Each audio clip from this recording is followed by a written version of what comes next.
Hi, I'm Brian Johnson, owner of Innovative Tools. Today I want to show you a new product that we came out with. It's called the Innovative Extension Stand. And it's just a really great piece of equipment, right? It's got a small footprint when you're not using it. It's all steel construction, lifetime warranty.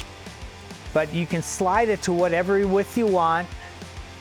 And you can just tighten these knobs there. You have 13 inches of height adjustment, down to 26, up to 39. It's got a nice soft rubber pad. It's ideal for, say, if you want to buff a hood, you can set a hood on there. If you're doing PDR work, you can do that. We have hooks on there, so you can tie down something on there. It won't move. It's great for, say, you want to put a tailgate to do plastic work, a cargo door. It really works great. Say if you had two truck bumpers, rear bumpers on a truck, and you're transferring brackets from old to new, it's nice to have both of them sitting side by side. It's just a really versatile rack, and it'll be a great addition to your shop. That's the Innovative Extension Stand.